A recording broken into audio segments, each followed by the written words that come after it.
since some of you are from public health and some of you are not, I will kind of like explain the public healthy parts as we go along. But I'm going to be talking about sexual assault research from a public health perspective, which is how I work. So my name's Elise Lopez. I work at the University of Arizona. I've worked in public health since 2004, so this is something I've done for a really long time. For the past 5 years, I worked in the College of Public Health at the University of Arizona, where I was the assistant director of the Relationship Violence Program there, which was it's basically a little research center where we focus specifically on sexual assault, mostly on college campuses, but really focusing a lot from that research end and doing studies and epidemiology and things like that. What I do now is, and this is relatively recent, I'm now the director of the University of Arizona's Consortium on Gender-Based Violence, which is housed in our College of Social and Behavioral Sciences, but it's a new university-wide initiative that is basically tasked with creating a research to practice feedback loop on campus to really shift the way that we think about, research, prevent, and respond to violence and harassment, and any kind of gender-based violence, whether it's sexual assault, intimate partner violence, sexual harassment, stalking, transphobic hate crimes, things like that. So it's really kind of a broad spectrum. And we're tasked with making sure that the programs and response programs on campus are all evidence-based, research-informed, that we're evaluating our programs, that when something's not working very well, that we go in and change it and try new things. So we work with lots of stakeholders on campus. That includes researchers, people who actually do prevention, folks in our Title IX office, student cultural centers on campus, survivors, survivor advocates, you name it. Anybody on our campus who's working on violence issues, we're probably working with them. So I oversee that initiative. And I am going to tell you, first of all, how I went from being a light board operator in a booth, just like that, at a theater company, to being the director of a large sexual assault prevention and response initiative on a Research One university campus. Because those things are very disparate. So how the heck did I get there, and why do I take this interdisciplinary approach to my work? This is like the Cliff Notes version of my professional life. And the reason that I'm talking about this is less to be like, hey, look at all this stuff that I've done, aren't I so cool? But more to say, if you happen to be a student and you're interested in about 100 different things, and you're kind of having a little bit of panic because you're not really sure where you're going to land or what you should pursue, it's okay. That is perfectly fine, because that is the exact situation that I was in. I'm still like that. I kind of bounce from thing to thing. But if you are interested in lots of different things, go for it. Go for all of those things. Work on all of them. See what you actually end up liking in life when you start working on it. Because really, most of us do not take a linear path in our education and in our career lives. You may have an idea of what you want to do, and your life may take a whole other path. Sometimes you get a random call or Facebook message out of the blue from somebody who found you from something you worked on or attended or talked at, and they start offering you a job or an internship. All kinds of weird things can happen. So what happened to me? I was actually in high school and early in college interested in theater. That was something I did in school. It was something I liked to do. Didn't really know if that was going to be my career path, but it was kind of like what I did. And I happened to have a job working backstage and working on lights at a local theater company when I was in high school and early college. And at that time, that's just sort of what I thought I would do. And I happened to be working on a play with a woman who was in the play. She was an actor, and her day job was running a theater program at a behavioral health organization where she led a program that used theater to help young people, mostly middle school and high school age folks, tell their stories of how they had been impacted by substance abuse, whether their own or that of a family member or friend. So she would develop their stories for stage, and they had this amazing production. They would take around to schools, community events, things like that, and do kind of peer-to-peer substance abuse education. And so she asked me to come in for one show and do sound, because they just needed a person. They had to get through this first show. They didn't have tech people. So I came on for one show and ended up staying for about 9 years. That's how I got into behavioral health. It was not what I expected. And at that time, when I was in college, I was working on a degree in a business school called, or the degree was public administration. And so theater was kind of like my hobby, but something I also really liked to do. But the degrees I was working on were geared toward criminal justice administration and public policy and management. I kind of thought, it would be super cool to have like a government job at the FBI or the CIA or do something really cool like that. I thought that's where I was going to be headed. So that's where I went with those degrees. And it was very, like looking back, the framework I was in about things like any kind of substance abuse, sexual assault, any kind of issue like that that's also a crime is if you do a bad thing, we're going to lock you up, we're going to punish you. That's, that kind of like straight and narrow, put it in a box kind of thinking. That's very different from the way we approach things in public health. But that's where I was at that time of my life. So that's kind of where my undergraduate education was. But at the same time, I started working in behavioral health. That was my job outside of working on those degrees. And working in behavioral health, I worked on the front lines, mostly working with young people who'd experienced some kind of substance use disorders. I worked with a lot of young people who were in the juvenile justice system or in child protective services. I worked with a lot of young people who'd experienced trauma. And throughout working in behavioral health, I eventually transitioned over to working at the University of Arizona doing research in that area because I had practical experience working with that population. So that was a fluke. There was a research job that opened up. I knew somebody who happened to work in that office, and they said, hey, you've worked with young people with substance abuse. Why don't you come do some work with us? We have this really entry-level research job, but you'd be good at it. So that's what I did. And I worked in substance abuse research for a long time. And one of the last projects I worked on, and this was very pivotal, there's a reason I'm telling you this. One of the last projects I worked on in that office was specifically about girls and trauma and substance use disorders.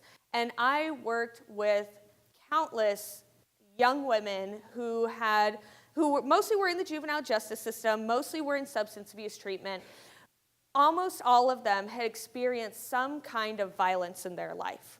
Child abuse, sexual abuse, relationship violence, etc. For most of them, that trauma had never been addressed.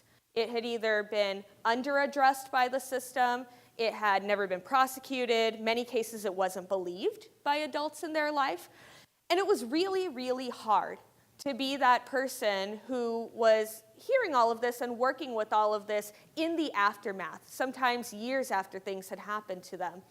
And it was about that time that I said, you know what, I'm really kind of getting burned out with this. This was before people were talking about self-care regularly. And I said, you know what, we're doing all this work with adolescents who have addiction issues, and I'm seeing all these issues with families. What if we worked with families to make them healthy way earlier on? What about if we did this kind of work with like moms and babies and fathers and do the kind of birth to 5 stuff? So I did a total 180. I decided I was going to go work with moms and babies. So I got a job as a counselor in a birth center. Totally random. I had no business doing that, but it was fantastic. It was one of the best jobs I ever had, and I would take it back in a heartbeat. So I worked with moms and babies. I mostly worked with moms who were at risk of preterm birth. And it was at that time that I thought, you know what? I should go back to school and get a master's degree. I bet, like, if I want to continue on this trajectory, I should probably get some extra higher education. And so I started doing some Googling, and that's when I found a degree called Master's in Public Health and Maternal and Child Health. I had never heard of public health before in my life, even though that is what I had been technically doing for many years. So I started this degree, Master's of Public Health degree, and transitioned halfway through to going back to working on trauma and violence. It was a total fluke that I ended up being a graduate student teaching assistant for somebody who is one of the most famous names in sexual violence, period, across the board, hands down. And that's what got me back to working on trauma and violence. So from there, that ended up being the rest of my career trajectory. I did my master's of public health. I did a doctorate in public health. I was the assistant director of the relationship violence program at our College of Public Health. And now I'm working for the university, for this university-wide center. So I really now have transitioned from just doing the research end of things to now also really working a lot on the administrative end. So taking what do I know about research and evidence in this area, but also putting it into the practical world. What does all of this mean for how we actually address campus sexual assault and other forms of violence and harassment on our campuses? And that has made me really have to focus on a lot of different areas. So what does the research say? What do we have to know about risk management? What are our legal obligations on campus? And that has to go beyond just knowing that there's a thing called Title IX that protects people from sex discrimination. What are all the ins and outs of that? What does that actually mean? How do we help people understand their rights? Where does due process come in? There's a whole treasure trove of issues to deal with on the administrative side working on this issue on college campuses. So I spend a lot of my time working on the administrative end. I work a lot directly with students, particularly with survivors on our campus and our survivor advocacy program. We never had survivor advocacy on our campus until about a year ago when our Consortium on Gender-Based Violence developed that program for our campus.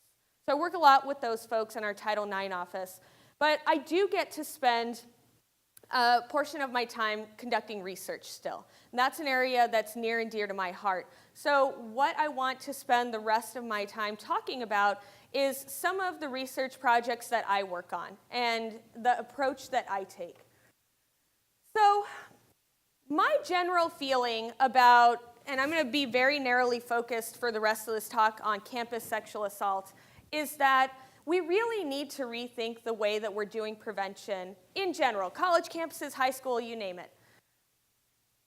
Oftentimes, and this is a design thinking principle, the solutions that we come up to for problems immediately are the solutions that are probably okay, but aren't really as likely to work. Like if you've ever taken a design thinking course or read about design thinking, one of the things you'll know from that is that you really have to brainstorm every possible solution of how you're going to address a problem and think about that problem from the perspective of multiple stakeholders before you really get to innovative, creative, and interesting ways of solving a problem that are likely to work.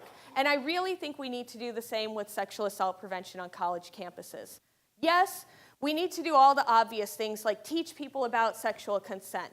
Right? We want people to have happy, healthy, consensual, ideally mutually orgasmic sex lives, right? That's good. If people are having that, maybe they're not as much engaging in sexual assault behaviors. But in terms of prevention, we have a lot to think about, and sexual assault prevention, it tends to be really siloed. But what we know is that sexual assault is a public health issue. It has long-lasting health effects on folks. We know that it's a crime issue, right? It's one of the few public health issues that's also a crime. Most of what we know about campus sexual assault comes from the psychology literature, so it's mostly been psychologists over the years that have told us what we know about the dynamics of sexual assault, the effects of sexual assault, et cetera.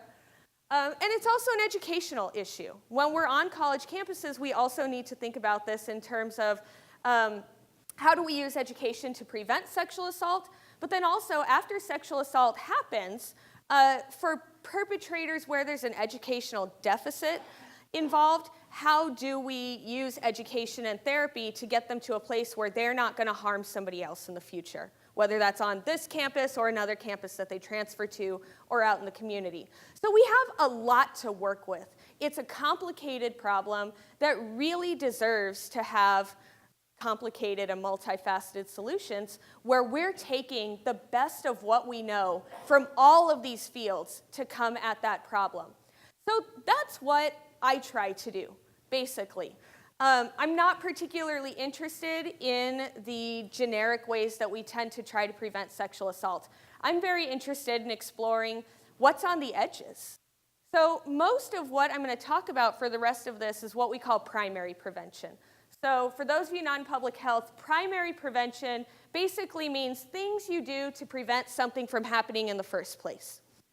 Secondary prevention, on the other hand, is when something has already happened and you're trying to either prevent it from happening again or you're trying to mitigate the effects, right, and make sure that it doesn't have as terrible effects as it can. So I work in both areas. I'm mostly going to talk about primary prevention. Secondary prevention stuff that I work on mostly has to do with survivor advocacy. So how do we improve those kinds of programs? How do we bring survivor voice back into advocacy services? How do we know that survivor advocacy services, as they stand now, are actually meeting the needs of survivors? How do we get to all the survivors who aren't accessing services and asking them why? What do we need to change? I also work a lot on restorative justice. So what happens when you have a situation where a sexual assault or harassment has happened and you have a perpetrator who's willing to take responsibility for what they did and they're willing to repair that harm to the extent possible? And you have a survivor who wants redress and wants to be heard and maybe isn't particularly interested in the punitive and adversarial criminal justice system. What do we do in those cases? Well, I can tell you that we do not have a program like that in the US. We used to. Actually, the University of Arizona piloted the very first restorative justice for sex crimes program that has ever existed in the US. And it was evaluated, empirically tested, and published in peer-reviewed journals, and showed really promising effects that you can safely and effectively use restorative justice in cases where you have a person who's been harmed who wants that kind of process, and where you have a responsible person who's willing to participate in redress. And you have monitored accountability and safety planning. You can do it. So I work on that as well. How do we do that on college campuses, for example, is something that's a really hot topic right now and that I work with a lot of campuses on. So in terms of primary prevention, how do we innovate within this whole sphere of what we already know? So public health people are going to recognize this. This is our social ecological model that we use ad nauseum in public health. For those of you not in public health, here's what these concentric circles mean. Essentially, our social ecological framework in public health says that people's behavior, beliefs, and attitudes are highly influenced by all these different circles of the ecology that they're in, right? So at the individual level, we have our beliefs, our attitudes, feelings, things like that, like our own personal stuff. At that next level up, the interpersonal or relational level, that's our family, our friends, people who are kind of close and around us, who we have relationships with. They influence us, obviously, right? We do what our friends do. We have values that our family imparts on us, things like that. Moving a little bit up, we have our community. And so this is looking at like the institutions people are in. So schools, workplaces, things like that, your social norms. And then way out there at the top, we have policy and environment. So that's things like public policy, institutional policies, code of conduct, the physical environment. So literally the physical environment around you impacts your behavior. Most of our sexual assault prevention programming and initiatives are at those two small layers there. We mostly focus on knowledge and attitudes, right? We want to get people to change their knowledge about sexual assault, their rape supportive attitudes, things like that. We work a lot on the interpersonal part, right? Bystander intervention, et cetera. Most of us work on those areas if we're working in sexual assault. The problem is we have very few interventions that have actually been empirically shown to work. The ones that show the most promise are bystander programs. The effect sizes are rather small.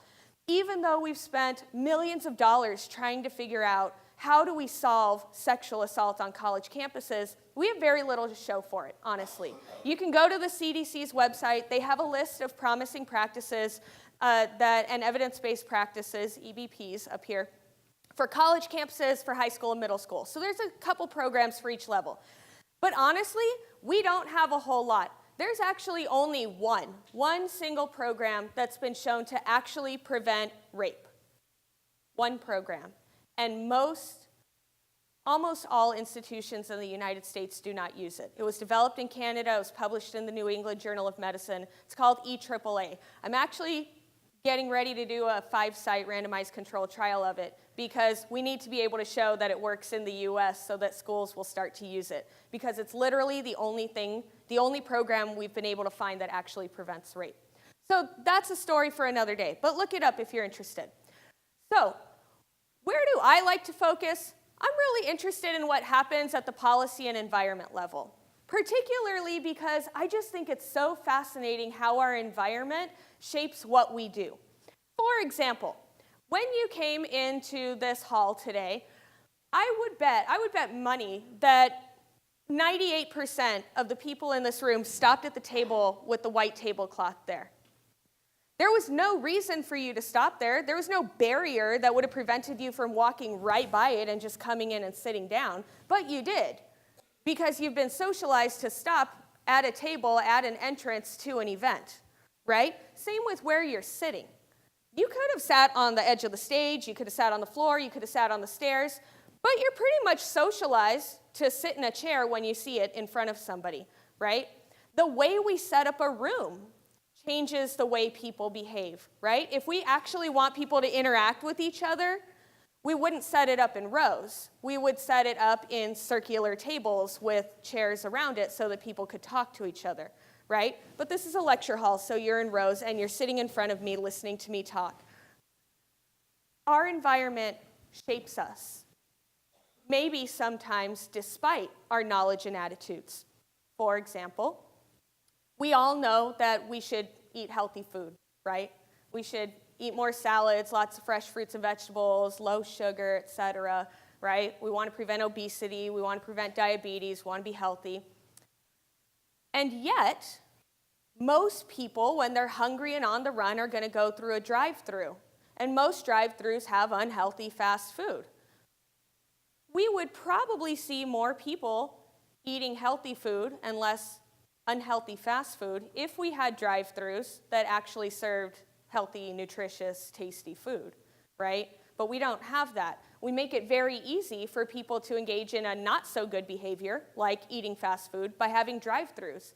It's not as easy to access healthy food. You really have to work at it if you want to eat something healthy for all your meals every day. You have to meal plan. You have to know where healthy food is sold. You have to make sure it's on your route. You have to make sure it stays cold if you're going to bring it in a lunchbox. You really have to work at it. So when our environment makes it easy for us to engage in behaviors that are not so good and hard to engage in behaviors that are good, guess what?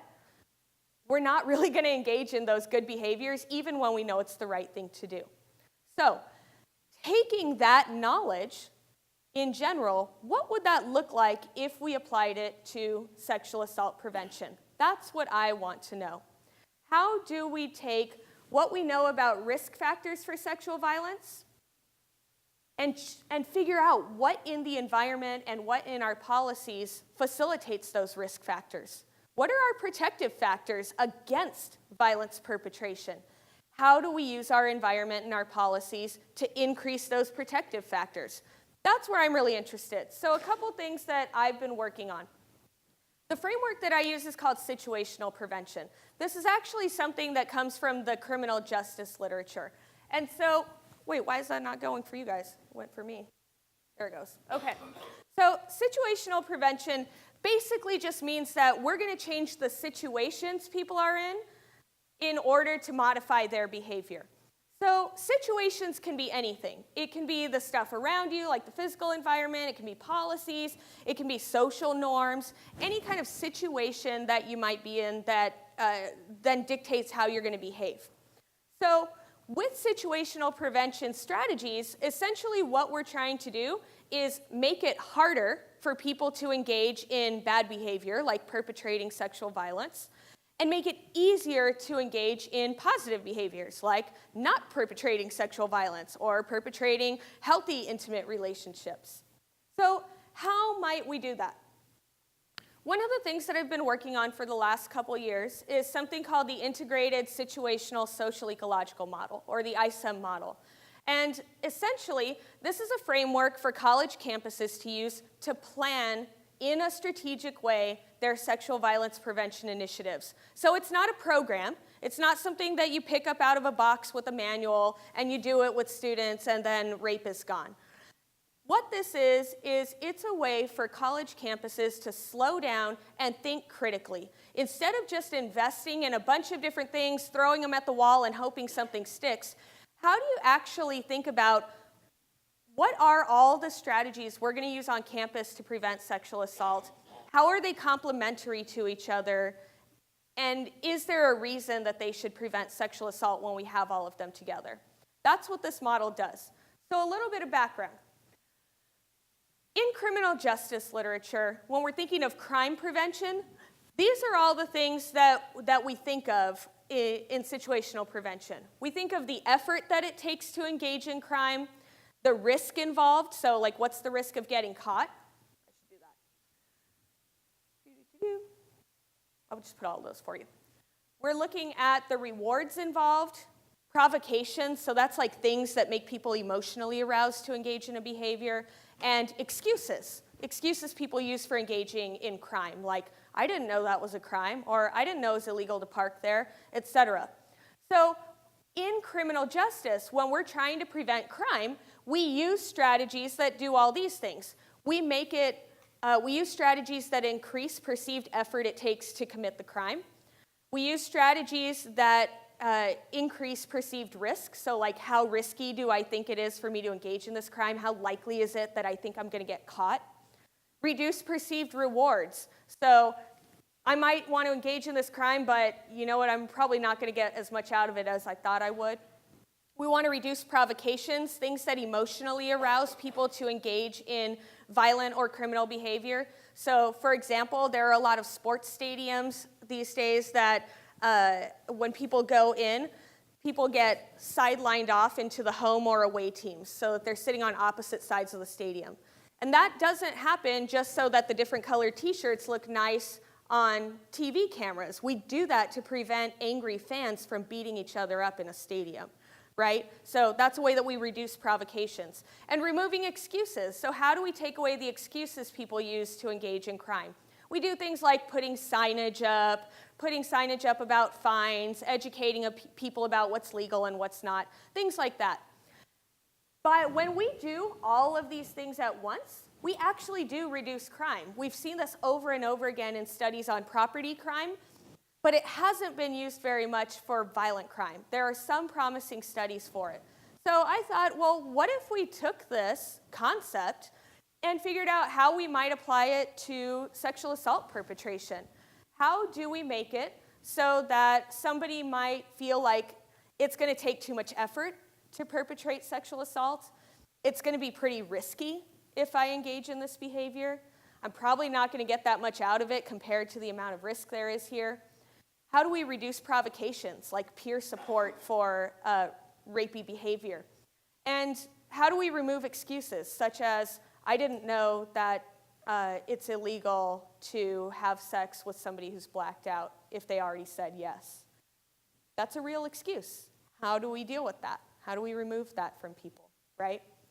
So being a good public health person, I figured it would be cool if we could come up with strategies for all of those crime prevention categories within our social ecological model.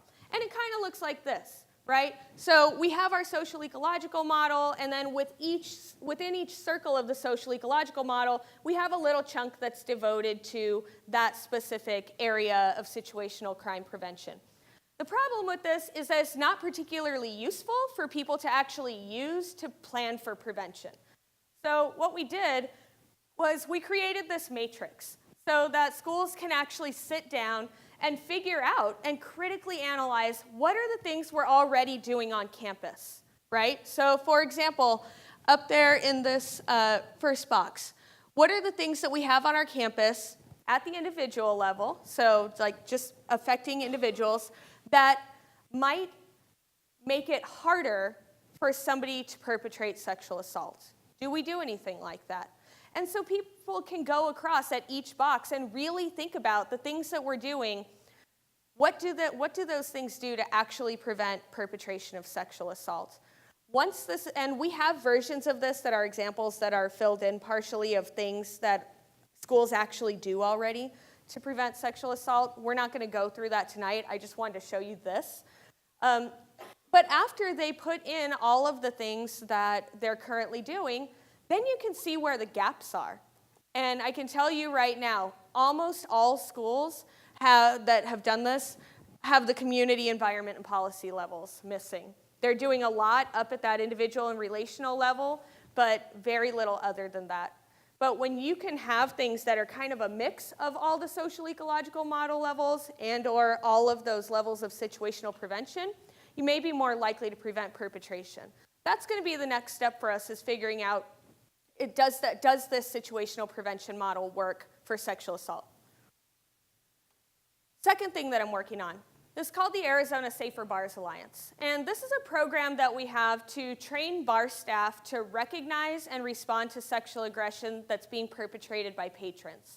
So we started this program about 10 years ago. It's now going throughout the entire state of Arizona and the entire state of New York. We also have quite a few other states that are in line to get trained to do this program as well. So we have facilitators who implement this with bar staff, and it has quite a few different components of it. So this program is in line with CDC's Principles of Effective Prevention. And those are pretty much over here on this left side for you, yes. So the CDC basically tells us that, when you're doing prevention programs, ideally, you want them to be multi-session and non-didactic, meaning not just somebody talking at people and giving them information.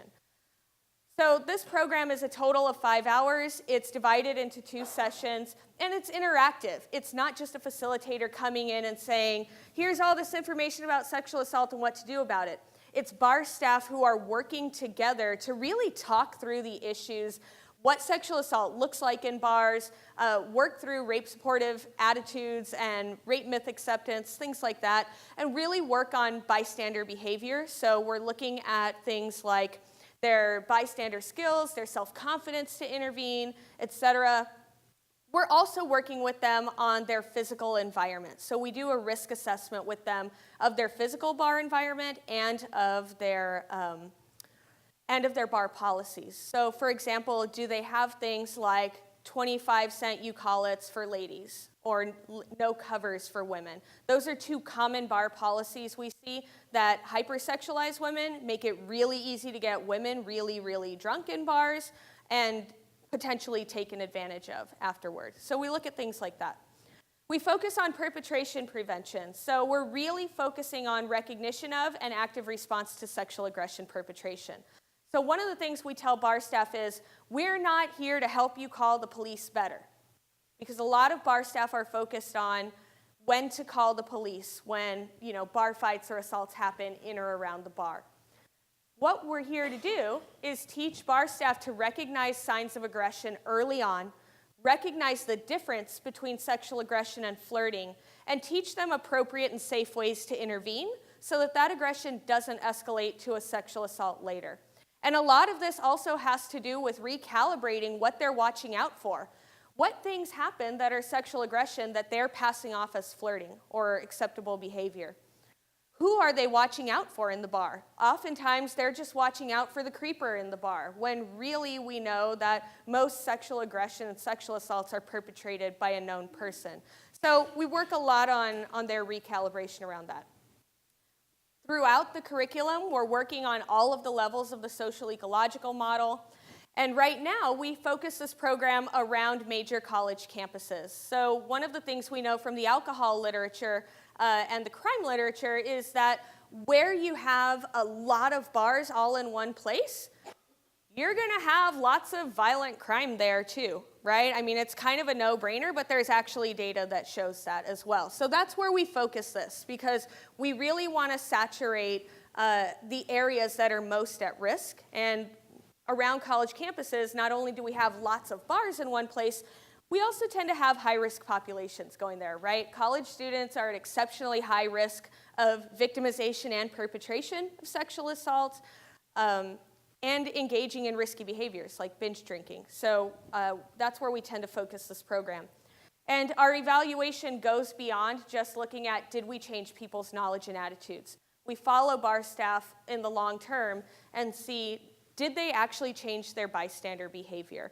And then we're also looking at, do they make changes to their physical environment? So the way that we look at this is through what we call the theory of planned behavior. And the theory of planned behavior is super cool because it's basically the most simple theory of change. It basically says that if you plan to do something, you're more likely to do it, right? I'm going to plan the days that I'm going to go to the gym so that I actually go to the gym, right? Because otherwise, if I just have a gym membership and say, yeah, I'm totally going to work out this year, I'm probably not, unless I calendar it in, right? So theory of planned behavior basically says when you have high behavioral intent to do something, you're more likely to do it. So we're using something called mediational modeling to look at, does this program change people's behavioral intent to intervene? And in doing so, does that then change their bystander behavior? So I'm not going to go into all the nitty-gritty statistical analysis part of it, but this is just an interesting example to talk about how we're working at not just that individual level, but really targeting a high-risk environment that has a serious impact on perpetration of sexual assault, especially with college-age students.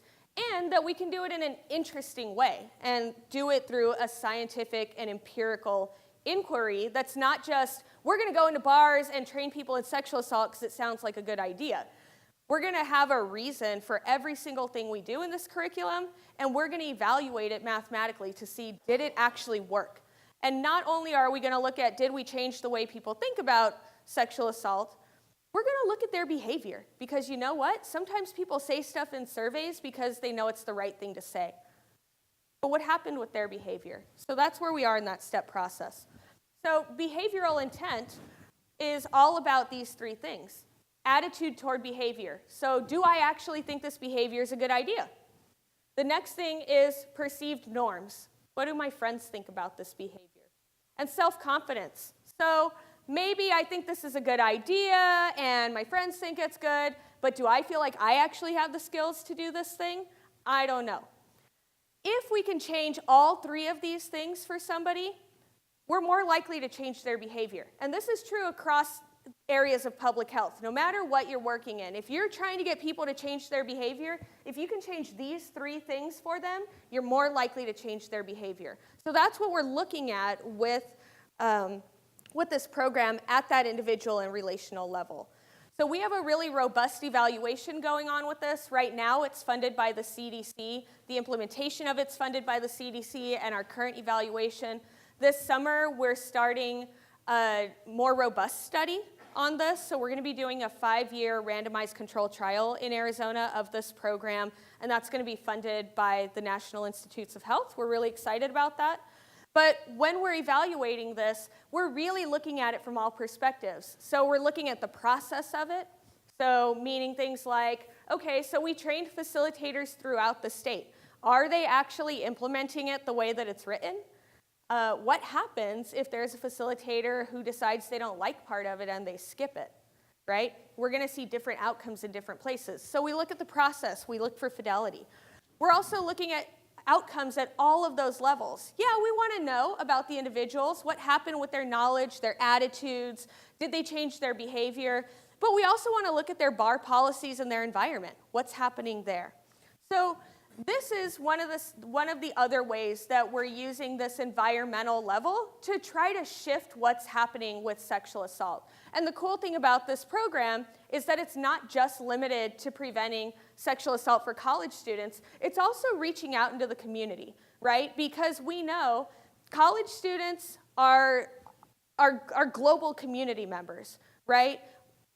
This may be not totally the same, this is not the same experience for those of you who are currently students, but when I was in college, for example, we didn't have things like rideshare apps. There was no Lyft or Uber. So if you wanted to go drinking off campus at bars or at parties, You had to find a way to get there. You're going to walk, you're going to hope you had a friend with a car, you're maybe going to ride a bike, you're going to have to pay for a taxi, and that sucks because when you're a student, most of the time you're poor. And you really have to think it through, and yeah, people absolutely still engaged in binge drinking behaviors, but it's much easier to get off campus and engage in these behaviors now that we have things like rideshare apps. So we can't just limit our campus sexual assault prevention efforts to campus. We really do need to be looking at where are all the spaces where college students are living, working, playing, etc. And it's not a bad thing if that prevention effect spills over into the community, right? We also should be thinking about how do we prevent sexual assault in the general community. Bars are a great place to start working on that. The last thing that I want to talk to you about is something that I'm doing that's kind of complementary to the bar work. But this also looks at that larger environmental level. And I didn't think it was going to be a big deal to do this study because to me it seemed like a no-brainer. But this study we did using GIS mapping is actually one of the things that has really helped us get more bars and local policymakers interested in us doing sexual assault prevention in bars. Before, yeah, we had support, we were training bars, people liked it. But when we had maps that actually showed where violence was happening and that it tends to overlap with the places where we have lots of bars in one place, suddenly bar owners couldn't anymore say, well, that doesn't happen here. And policymakers couldn't say, yeah, that sounds like a good idea, go do your cute little program. We actually had something that showed people, wow, we really do have a problem, and this is a solution that matches that problem. So let me tell you about what we did. We had this very small study that was funded by the business school at our university. It's a program called the MAP Dashboard, which is super cool and also an environmental level kind of thing. What they do is they look at all of these different indicators of community well-being. So they're looking at things like walkability, pollution, crime prevention. There's like 12 of these things that they're looking at. And they do all of these studies to compare Tucson, the city we're in, with other cities in Arizona and other large cities across the country. And it's a really cool way of looking at that macro level of what's happening in communities because it all filters down to our individual lives. So they funded us to look at this. What we wanted to look at was simply in the major cities in Arizona where you have lots of alcohol serving establishments in one place, do you also have lots of police reports of violent crime in those areas? That's what we wanted to know. So what we did was we got the violent crime data sets for January through December of 2016 from the major police departments in the 3 major cities in Arizona. So where is it? Up there, there's like a blue thing, a blue flag. So that's Flagstaff. That's in northern Arizona near the Grand Canyon. And then in the middle where you have the other 2 blue flags, that's Phoenix and Tempe. So Phoenix is our biggest city in Arizona. Tempe is like a small part of Phoenix, but it's where the main campus of Arizona State University is. And then the flag that's toward the bottom is Tucson, Arizona. So that's where I am at the University of Arizona. We're about, for scale, we're about an hour and a half north of the border with Mexico. So that's where we are. So we got the violent crime data sets from all of these places, and we also got all the liquor license information from our State Department of Liquor License and Control. And we did this spatial analysis in a program called ArcGIS. And I'm just going to show you one map from it as an example. So this is Flagstaff, Arizona. What we did was for each of these cities, the more liquor licenses, and these are just liquor licenses for places that serve on the premises. This doesn't count places that sell alcohol, but you don't drink it there, like a grocery store. So the more liquor licenses there are in one place, the redder it gets. And then each of those dots is a police report of violent crime. So they're each an incident. And they have different colors when you look at them close. So some of them are physical assaults, some of them are sexual assault, non-rapes, and some of them are rapes. And basically, one of the clusters that we found in Flagstaff, as you can see there, is directly overlapped where we have a ton of bars.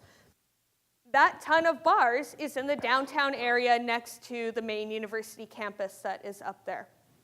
So once we had things like these maps, we were really able to engage not only bar owners in doing this work, but policymakers who are now saying, hey, maybe we should put this training as part of the mandatory training that liquor servers get. And we're actually having that response in Arizona and in New York. So next week, I'm going to be in New York working on safer bars there. And in May, I'm working with their Department of Health and their Department of Liquor licenses to start talking about what would it look like to put sexual assault prevention training into the state policies for the training that liquor servers have to undergo.